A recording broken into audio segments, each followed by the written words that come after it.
9 जेलों पर आधारित नई दिल्ली की तिहाड़ जेल दक्षिण एशिया की सबसे बड़ी जेल परिसर है। इसे मुख्यतः एक सुधार घर के रूप में विकसित किया गया था। इसका उद्देश्य जेल के अधिवासियों को दस्तकारी का प्रशिक्षण तथा सामान्य शिक्षा देकर कानून के आज्ञाकारी नागरिक बनाना है। जेल में बंद महिला कैदियों को विभिन्न रोजगार केंद्रित हुनर सिखाए जा रहे हैं ताकि जेल से बाहर निकलकर वे नए सिरे से अपनी जिंदगी शुरू कर पाए। इसी के अंतर्गत लगभग 75 महिला कर्मचारियों के स्टाफ द्वारा नियंत्रित तिहाड़ जेल की नंबर 6 आपसी सद्भाव की मिसाल पेश कर रही है। यहाँ रहते हुए 400 के लगभग बंदी महिलाएं पूर्णकालिक रसोई चला रही है और कैदियों के लिए भोजन बनाती है।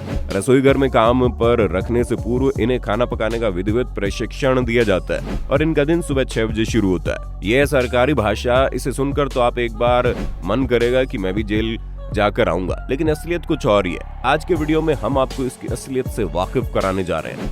नेशनल क्राइम रिकॉर्ड्स ब्यूरो के मुताबिक भारत में कुल महिला जेलों की संख्या 32 है, जिनकी क्षमता 6,767 कैदियों की है। लेकिन क्या आप जानते हैं भारत में कुल महिला कैदियों की संख्या कितनी है? आंकड़े जानकर ये आप चौंक जाएंगे। जी हाँ, भारत में कुल महिला कैदियों की संख्या 22,918 है, यानी क्षमता से 3 गुना ज्यादा। 22,918 महिला कैदियों में 1650 महिला कैदियों के साथ उनके बच्चे भी जेल परिसर में है।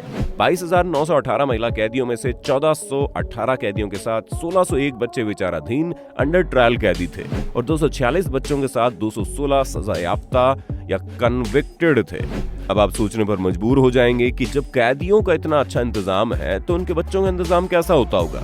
महिला कैदी का बच्चा 6 साल या उससे कम उम्र का है तो वो उसे अपने साथ जेल में रख सकती है।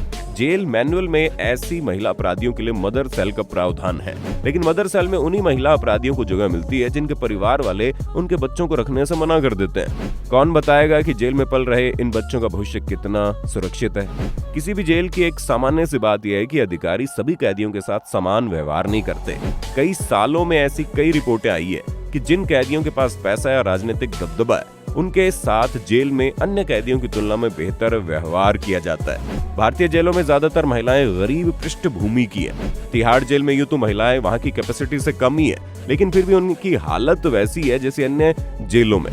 ना तो उन्हें खाने के लिए अच्छा खाना मिलता है, ना ही रहने के लिए साफ सफाई। बताया जाता है कि खाने के नाम पर नमक और पानी वाली दाल, सूखे गंदे चावल और पापड़ जैसी रोटी मिलती है। क्या ऐसे भोजन के साथ कोई भी व्यक्ति स्वस्थ रह पाएगा? इतना ही नहीं, बताया जाता है कि यहाँ बाथरूम की गेट तक नहीं है। अंदर की सफाई की बात तो क्या ही की जाए। महिलाओं के पीरियड्स के दिनों में टॉयलेट्स की गंदगी महिला को कितना नुकसान पहुंचा सकती है, जेल प्रशासन को नहीं दिखता। बताया जाता है सैनिटरी नैपकिन भी मुफ्त में मुहैया नहीं कराए जाते, इसके लिए भी उनसे पैसे वसूले जाते हैं। हालांकि सरकारी तौर पर ये सारी सुविधाएं महिलाओं को मुफ्त मुहैया कराई जानी चाहिए, लेकिन अंदर के हालात इसके उल्टे ही होते हैं।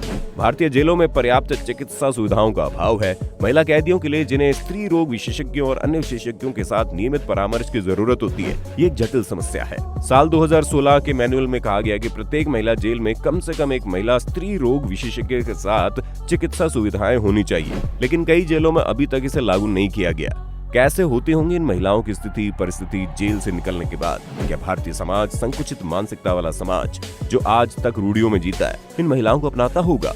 इसका जवाब मैं भी जानता हूँ और आप भी जानते हैं, लेकिन कब उठेंगे हम, कब सुधरेंगे हम? इसका जवाब किसी के पास नहीं है। क्या यही है 21वीं सदी? हमारे चैनल को सब्सक्राइब कर लीजिए। मिलते हैं अगले वीडियो।